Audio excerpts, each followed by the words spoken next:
Hmm.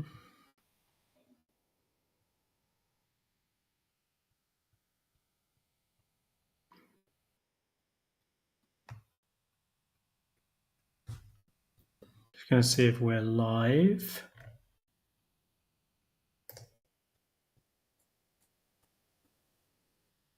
Think we are.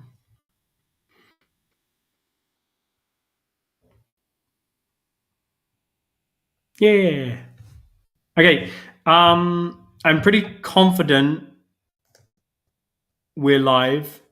Can you just, if anybody can hear me, can you just give me some likes and some comments and some say, hey, can I hear you in the comments? Because Facebook has this weird thing with the Facebook groups that is not allowing me to see comments. It's just changed up, so it's a bit confusing. I'm really excited to kind of intro you today with chatting with Dr. Alessia from Precision Health Clinic, and we're going to talk a lot about optimizing your health using personalized insights from your DNA. And this, I'll let her explain a bit more when I bring her on, but this is fascinating. This is an area that is not talked about enough in the menopause sphere, but in the health sphere in general. And I'm hoping that if you are watching this live, you get a lot of value from it, but you can also ask questions. You get priority. We do have some questions that people watching the replay will be asking, but if you do want to ask a question, we're going to have some, 5 or so minutes at the end to answer any questions, because I have my own questions, because this kind of stuff is fascinating. Getting some stuff through. Hi, I can hear you. Hey, Karen. Hey, Sharon. Hey, Sarah. There's a couple of Sharons on. Awesome. So I'm going to get straight in. I'm going to introduce Dr. Alessia. I'm going to bring her on. Hopefully there's no tech issues as I bring this on. Here she is. Hi, Dean. Hey, so I've just kind of introed you and basically just said I'm probably more excited than a lot of the individuals watching. I know that there's a lot of our members that are like, this is going to be really interesting, because it's not talked about enough. This isn't like this is. I want to explore more, but basically, who are you, and who is Precision Health Clinic? Yeah, great. So yeah, I'm Dr. Alessia Corrieri. I'm the medical director in London for Precision Health. We were actually established in the Netherlands, and we just realised there was such demand in the UK that we opened up shop here. We're based on the work of somebody called Dr. Mansour Mohammed, who's a bit of a genetics genius. And we decided to use his knowledge to improve women's health, basically. I used to work for the NHS and was really limited on how we were approaching women's health problems, perimenopause, menopause. It was very one size fits all. Try this, good luck. You might have a terrible journey if it doesn't suit you. So we use precision medicine. So as well as kind of an extensive blood panel, we look at a woman's genomics. So we look at how she produces hormones, how she metabolizes them, excretes them, as well as lots of other things to create quite targeted personal protocols for people. I love that. Absolutely love that. Can you all hear? Because I know you can hear me fine. Can you hear Dr. Alessia fine? I think I'm having a good time listening, but I'm not too sure if you can hear it on her end because of the way it's set up. So while I'm waiting for some comments to come in, this, is this why women experience menopause differently? Like me and Viola chat to about 100 women a day in our support group. And their stories are very different. Yeah. There's some commonality, but is this why women experience menopause differently? Exactly. Yeah. So that was one of the things that we really wanted to hammer home as well, is make it quite empowering. So don't judge yourself based on how somebody else is experiencing it and think that you're not kind of pulling yourself together in the same way, because they're actually having a completely different experience. So straight from the beginning, some women are more androgen dominant, some women more estrogen dominant. They're going to break down those hormones and make different metabolites. So one that we often look at not to get too technical, is called 4-hydroxy, and that's the one that's very linked with inflammation in general. So it's the one that makes people feel very fatigued. It inflames neurons, so it's associated with the moody symptoms, the kind of anxiety, the depression. It also inflames the gut, so it's heavily linked with those sort of IBS symptoms, bloating. So women are going to experience menopause completely differently.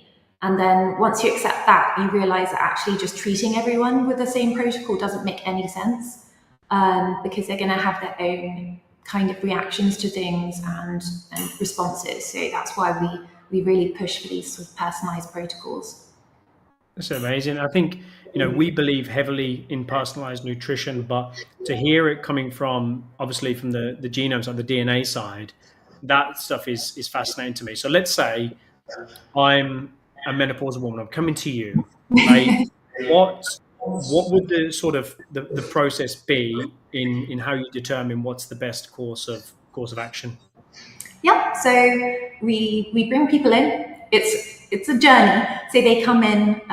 We do their baseline genetics. It's actually a saliva sample that gets sent off. We actually use a lab in Denmark just because we're quite picky about quality control. So we just say, look, it's going to be an extra week, but it's worth it. We also do a really extensive blood panel. So the way we approach things that's slightly different to traditional gynecologists is that accepting that most of the sex hormones are actually made in a cascade. They don't just appear in isolation. So just giving someone estrogen or progesterone or whatever it might be without considering everything else is just going in with a hammer. So we send those genetics off, and then we look at various different genes. So not just the estrogen, progesterone, testosterone, how they're made, how they're eliminated. We look at the thyroid, because we've known for a very long time that estrogen affects the thyroid and how that's expressed and how we utilize it. Vitamin D, which is actually a hormone, not a vitamin, despite its name, and how much that affects testosterone sort of receptors and things like that. Insulin resistance, the sleep cycle, behavioral genetics. So we look at everything as a whole and how they're going to interact. And then the protocol that we create is based on kind of looking at that as a whole. Okay. So very personal, or hyper personalized in all aspects. And if we were to compare that to, home NHS, like, which is just, as you said, like, it's a hammer. It's just a blanket, one size fits all for every woman, right? Or, Yeah. like, correct me if I'm wrong, but that's an understanding I have. Like, it's just like, oh, okay, you've got this, and this is what we're going to try. Because we hear in the group, it's just like, this is not working well for me. ABC is not working well for me. What can I do? And then their only course of action is just go back to the GP and have a chat. And it's just like, they're frustrated. Yeah, I think that's the thing, is a lot of patients we end up perceiving here are kind of a little bit at the end of their tether. Even people who maybe it's not even menopause, but they're sort of going to their GP and saying, I just don't feel right. So for example, with me, I know my genes inside out. I'm actually suboptimal for utilization in all 3 genes. So I was getting really bad fatigue, I was getting really bad muscle recovery, often getting flu-like symptoms and things. And but my GP obviously said, your bloods are normal. And I was saying, but it's not normal to get unwell this often. And actually, since then, I realized that although my vitamin D was in a normal range, for someone who has poor utilization, it wasn't normal. I needed to be right at the top end of that range. Mm-hmm. So that was something that needed to change for me. And I suppose those are the people that feel like they're going to their GP, they're saying, I don't feel good. But the GP is saying, well, your bloods look fine. So that's the end of the road for that journey, really. And we like to go in and really look at that kind of cellular level and figure out exactly what's going on and what needs to be tweaked for that individual. Yeah, I absolutely love that. I think that this is the story that we hear frequently, not just the frustration with the lack of support out there in terms of the NHS and just menopause in general, but there's no sort of individualization with healthcare there.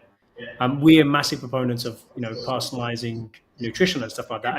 And I wanted to ask you, like, from a genome standpoint, like a DNA standpoint, do you feel this is why some people struggle more with diets than others?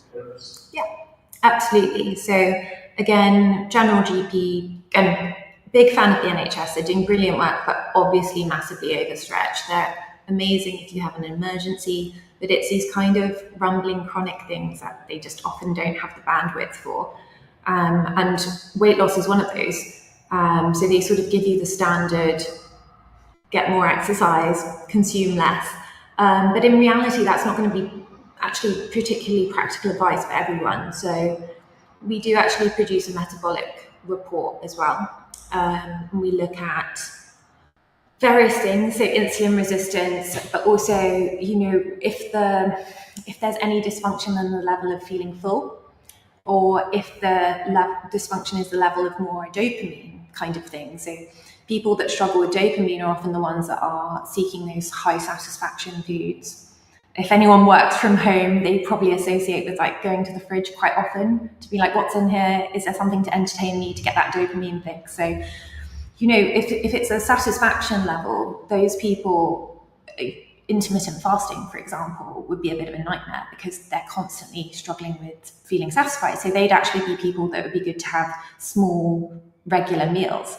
Whereas the dopamine satisfaction ones, again, we want to maybe focus a bit more on techniques and supplements that help regulate that kind of dopamine level.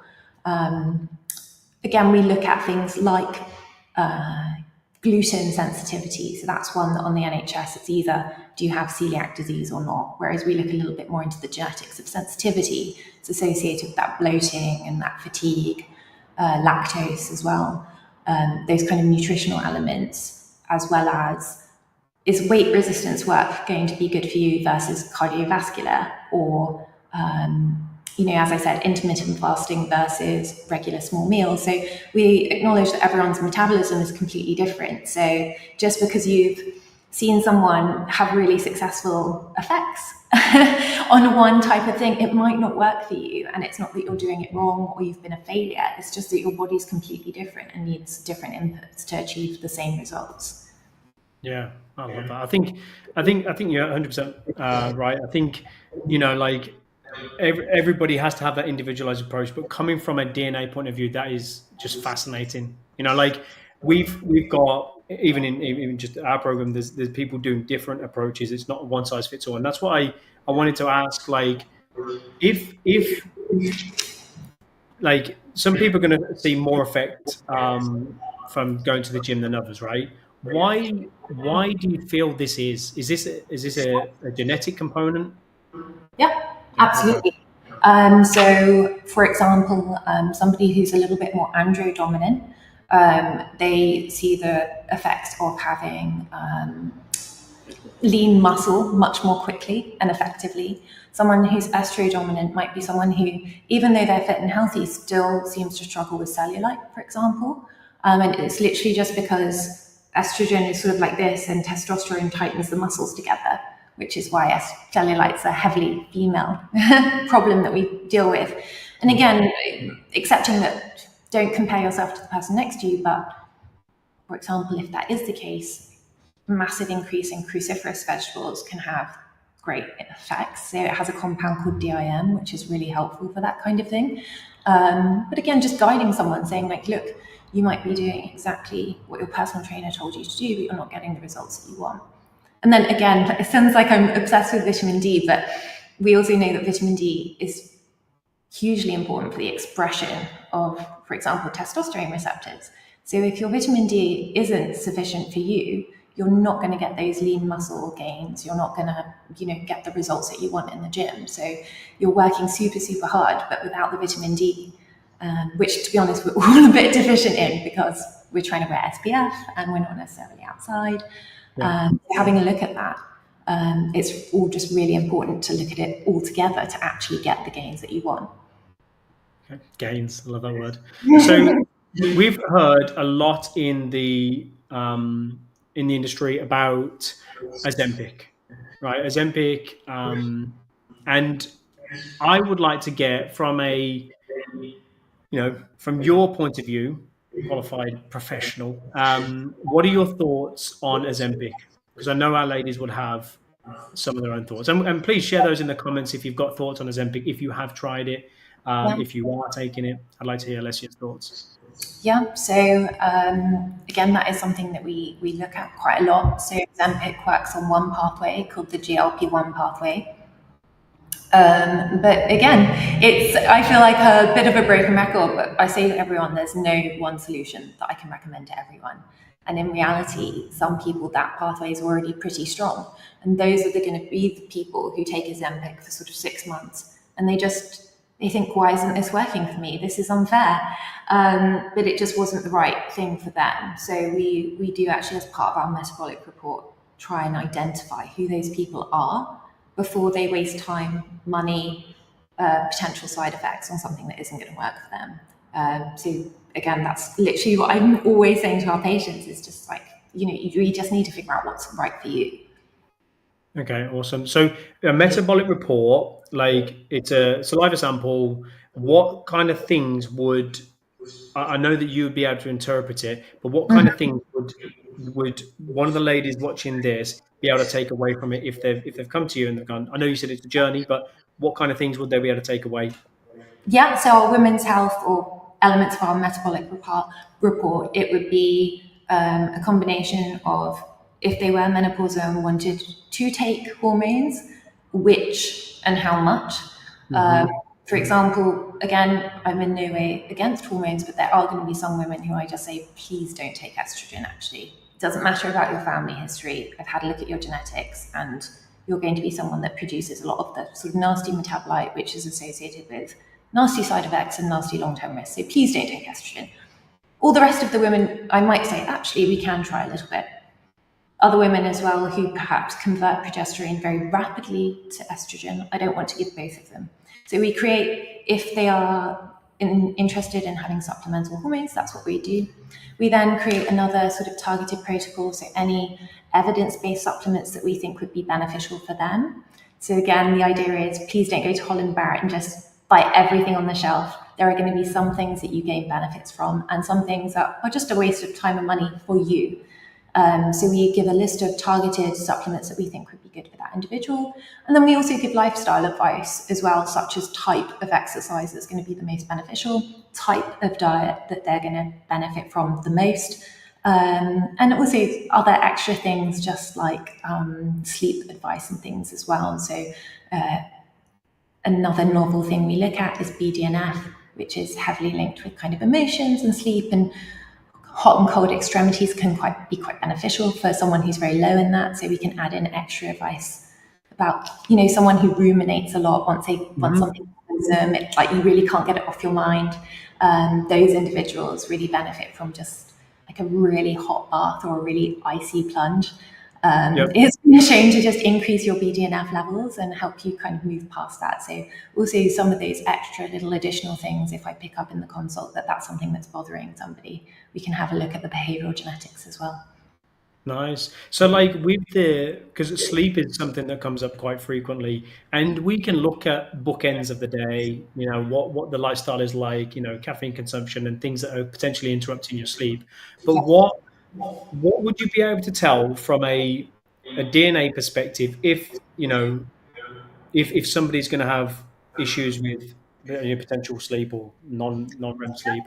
So we can see their sleep cycles, so how actually long. So we know that sleep cycles are sort of between 2 and 4 hours each one. So we can see how long somebody's sleep cycles are likely to be. So if you wake up midway through a sleep cycle, that's often when you're very groggy, rather than feeling rested for the rest of the day.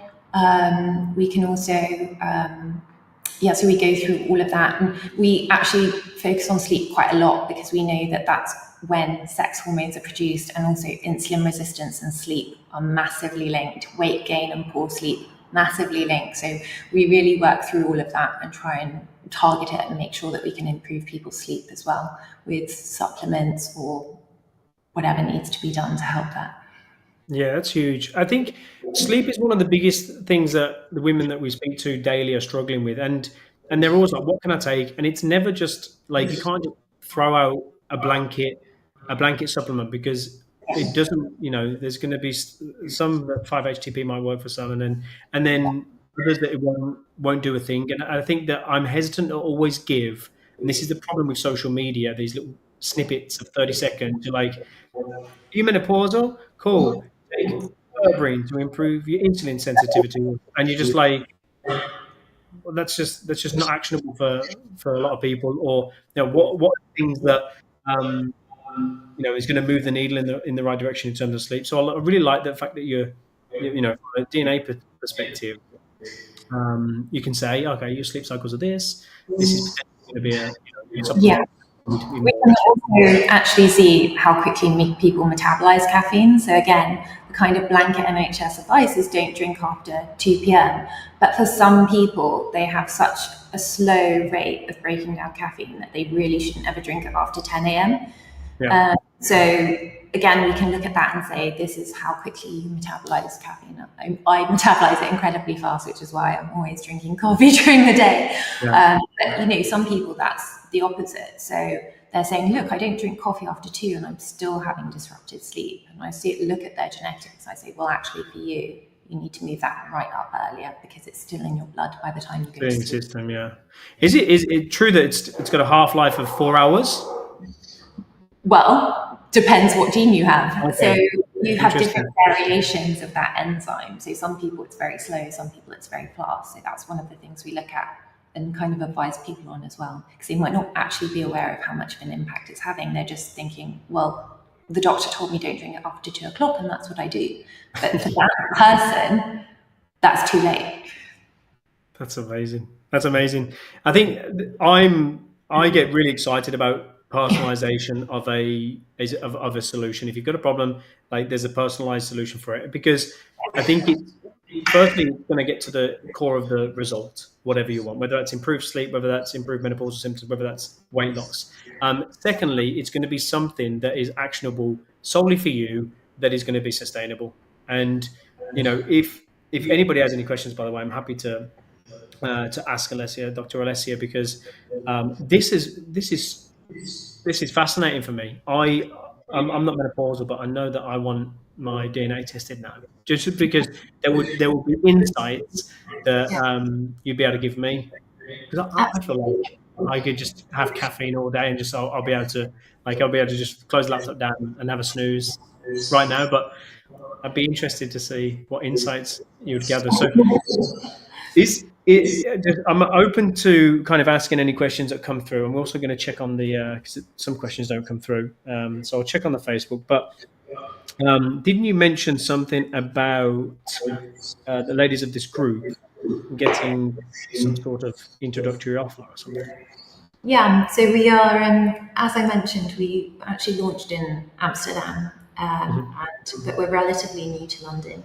As we've just launched, we're just having an introductory offer that we're very happy to extend to your members. So it's actually half the price of normal. So for the full, it's 1,200 rather than 2,500. But that is the full genetic panel, the full blood work. So we look at everything. We really look at everything because we realize that everything works in combination. So just looking at individual blood results means nothing. So we do a very extensive panel. We then bring people in for a full hour consultation where we go through all of those genetic insights, and we discuss any problems that they're having, whether that's sleep, whether it's mood, weight, menopausal symptoms, whatever that might be. And we work through all of those and create an action plan with the patient to try and basically optimize their health. And we always joke, like, there's no point in longevity unless you're feeling great. So longevity for the sake of longevity is pointless and awful. So Yeah. actually it's about, longevity, but feeling optimal. Yeah, absolutely. Nagina said, "Is the testing available to people outside of your city?" Now she's UK based, but is it available, or do you have to come in for a consult? One of them. No, so we can, for people who aren't able to come to our clinic, we're just off Harley Street, so we're very central London, but for people who aren't, who'd like to sign up, that's absolutely fine. So we have the genetic testing kits with the instructions of how to give the saliva sample. It's got a self-addressed return envelope to the lab, so that can be posted off. If they then want to organise their own bloods locally, we can send them a list of bloods that we would recommend, that we'd like to see. And then they are able, if they like, they're more than welcome to come to the clinic once all that information's back, or if they aren't able to, we can do a remote 1 hour consult. Okay, awesome. So in terms of people contacting you, what would be, somebody's interested, they want to contact you, what would be the best way for them to contact you? Yeah, so we have an email, so london@thephclinic.com. I don't know if we're able to paste this information out after the live. I'll be able to do it after the live, yeah. So that's our London email that's we always reply to within 24 hours. If not, we have the Precision Health Instagram page as well, which also just has, if we have any events or some of the talks that we do, there's little snippets of information on there as well, which sometimes people like to have a read up on. Okay, awesome. Anna said, this is so interesting. I'm glad. I find this stuff fascinating, and I know that a lot of the people watching, because I can see a couple of people, but just some of the comments don't come through because of the nature of the Facebook group. But I know that they're going to be like, wow. And when we initially announced it live, people are like, wow, that sounds interesting. And I'm like, what questions would you have for Dr. Alessia? And they're like, I don't know. I've never heard of it. I'm just excited to kind of understand a bit more about what we do as well. This is the joy and the stress of being someone nobody else offers what we offer. So it's great to do things like this where I have the opportunity to explain it, because obviously it's really difficult to explain just on a website page, or to be fair, even my fellow doctors are like, you need to explain this to me. Yeah. It takes a second because we are the only people doing it. So it's really difficult to say, oh, it's just like X, because there is no other X. Yeah. That's brilliant. Like Sarah was saying, fascinating. I didn't know this was a thing. And Sharon saying, I love this. This is so interesting. We are going to, if there's any other questions in the next couple of minutes, we'll ask those as well. But what we'll do is we will put Dr. Alessia's contact, or more importantly, Precision Health Clinic contact details, so you can touch base with those if you want to find out more, because this stuff is just, it's just amazing. I'm really, really keen to dive deeper into this. Is there anything else that, while I'm waiting for any potential questions to come through, is there anything else that you think we've missed to talk about, Dr. Alessia? I think it was a really good question asking about people that live outside of London. We definitely don't want to be something sort of exclusive to central London, and we know that people are busy and they have busy lives, and it's really hard, even if you are nearby, to schedule an appointment sometimes. So we have tried to make that as easy as possible for people by just posting that out to them, having that sent off, and just trying to organise that all in the easiest way possible. Yeah, awesome. Anna said, we so often think of DNA testing in relation to genetic medical conditions, but it does make sense that it can be applied across your entire well-being. Yeah, exactly. I think a lot of people think genetics and they just think disease testing or cancer testing, and they don't think about actually utilizing it as prevention rather than cure, but also taking away that element of trial and error, which is often associated with taking medication.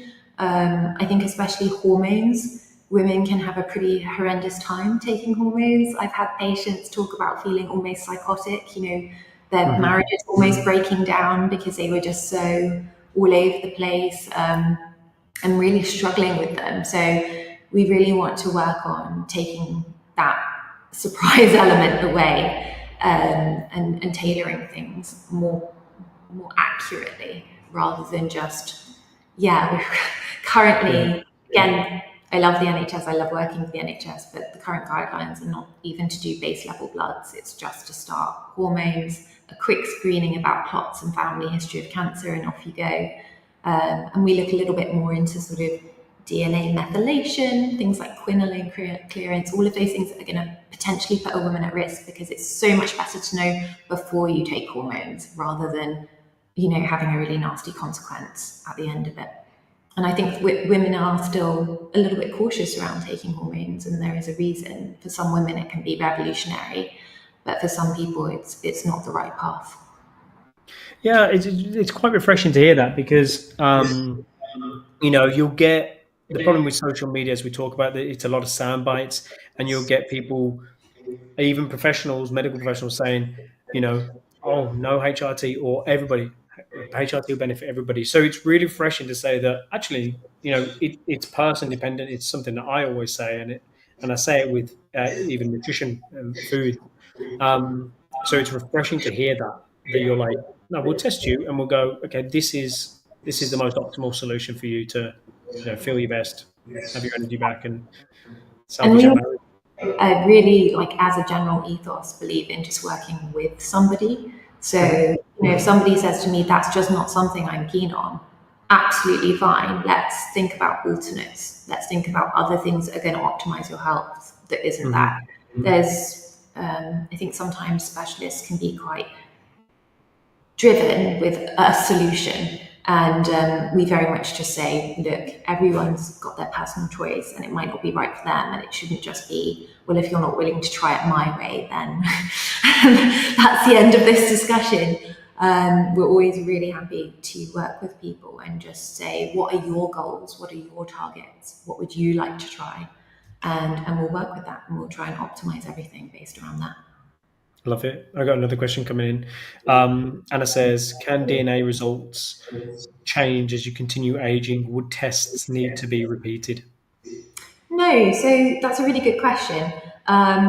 So basically, your genes, you're born with them, you have them throughout your life, so it's just a one-off test.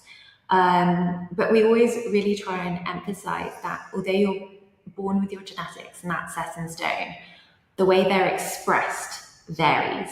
One of the biggest things that affect gene expression are hormones. So as your hormones change across your age, the way your genes are expressed changes.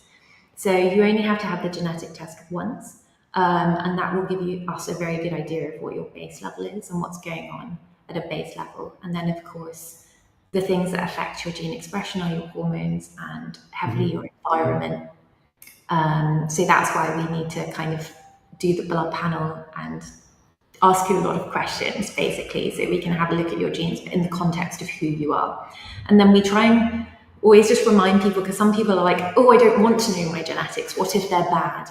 And we always say, look, there's no such thing as a good gene or a bad gene. Sometimes things can be a little bit suboptimal or put you at a slight risk.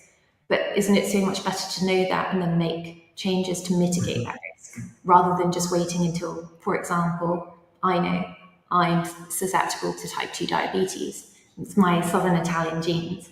But I know that, and I now make modifications to mitigate that risk, rather than waiting until a certain age and suddenly realizing I'm diabetic. And then we're very prevention better than cure. Yeah. So I've got a question. In terms of a lot of what we encounter with the ladies, in terms of when we're talking to them, it's highly stressed. How much can stress impact gene expression, especially around this phase of their lives?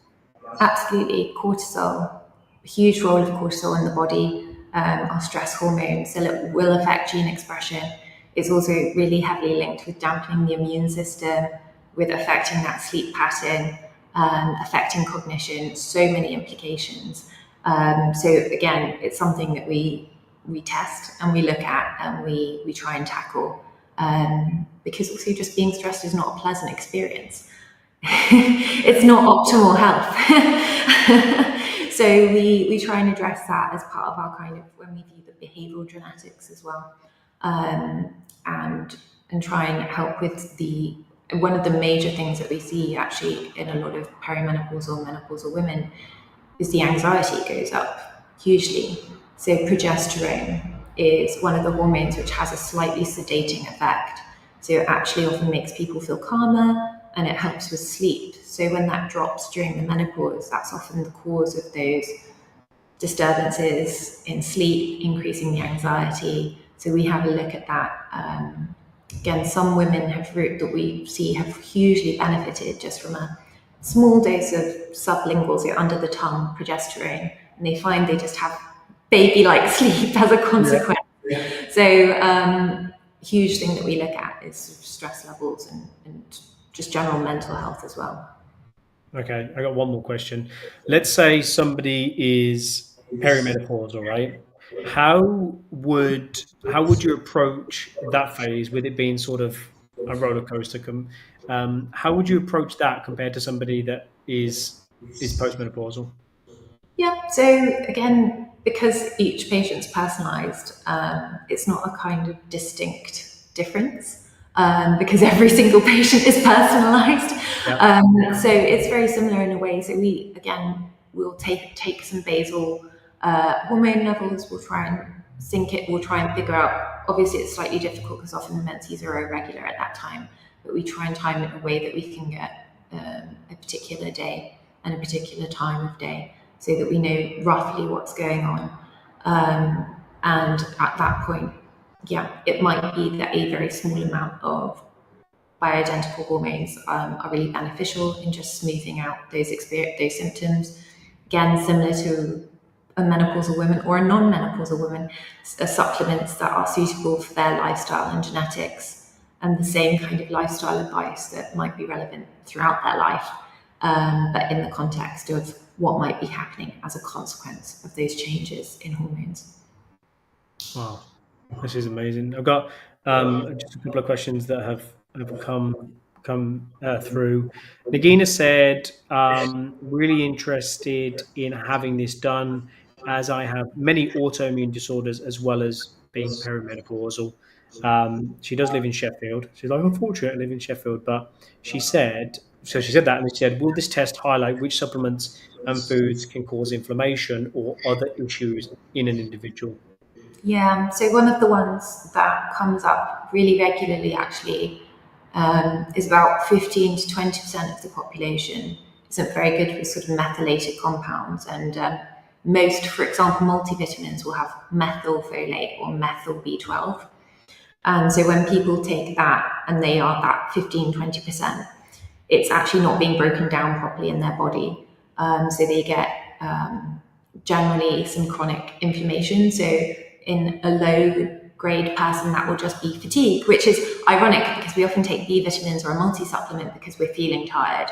So they're taking these B vitamins and they're thinking, God, I'm exhausted, take some more. And actually that's the cause of the fatigue. And on the extreme end of the spectrum, it causes migraines because it can be neuroinflammatory. So when there's enough of an accumulation, some patients experience migraine. So we even look at things like that and would say to those people, you have to be very careful. This is a brand that we would recommend that doesn't methylate the B vitamins, and this would be the best one for you. Okay, awesome. That's amazing. I know that Annette is saying that my doctor didn't want to know when I started going through menopause, and she said doctors just she's based in Wales. Doctors need to understand how women are actually feeling when going through menopause. Yeah, it's so fascinating to me how the amount of people we hear that doctors are like, whether it's weight loss, whether it's menopausal specific symptoms, mood management, like the I know the NHS is overstretched. It's doing a fantastic job, but it's the I don't know if I want to use the word gaslighting, but I sort of do want to use that, but like in a way of just understand the individual in front and not just you know. And I think that's what I'm hearing. Yeah, absolutely. I mean, from my experience, I was actually reflecting on this with a colleague the other day, and I asked, do you remember having any menopause teaching at medical school? And we sort of had a thought about it, and we realized we probably had one session just with like the associations of HRT and cancer, and that was about it really. And then I looked through my training, and I did some obs and gynae work, so obviously it was discussed then, but during general practice, there was no actual menopause teaching at all.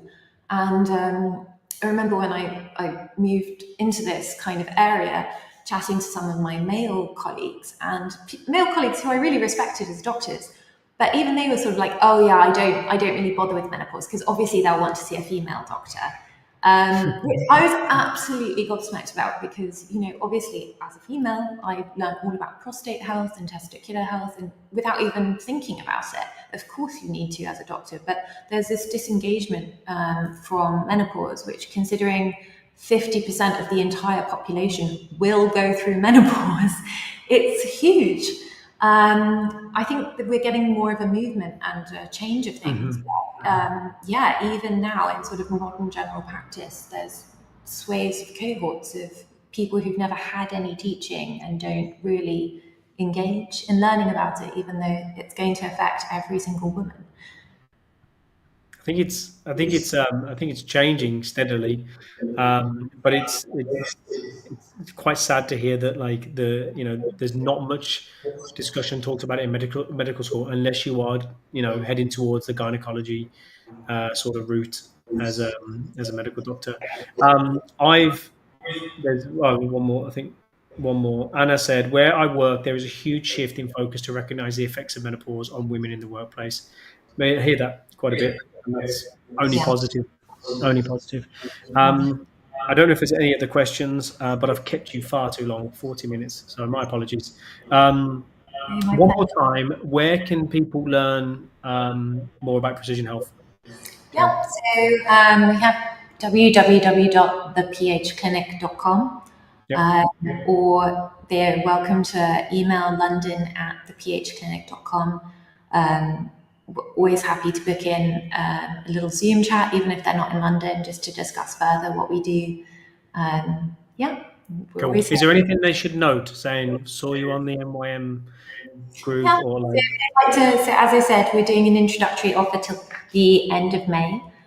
So if they just mentioned that they know about us from this, then we can offer that introductory offer. Awesome. I mean, I'm excited to dive deeper into this. I just find it so fascinating, the whole DNA personalization stuff. It just gets me excited. I want to thank you so much, and I want to thank everybody for watching. And obviously, because of the time, we have a lot of people in the UK, but we even have some in Australia and New Zealand who will be watching this on replay. So if I've taken 42 minutes of your evening, I apologize, but I'm so grateful for you being here. And Sharon Keefe said, love that. Absolutely believe there needs to be more consideration of menopause in the workplace. Thank you, Dr. Alessia. You Thank you for having me. Give us a lot of insight. And thank you, ladies, for tuning in. I'll put the details of how you can contact, either Dr. Alessia or the Precision Health Clinic in, post live. But if there's any other questions, myself or Viola will be checking this. And if it's something that's outside of our scope, like the stuff that we've been talking about, we will kind of direct you towards, Dr. Alessia and team. Okay. Thank you so much and enjoy your evening. Thanks, Dr. Alessia.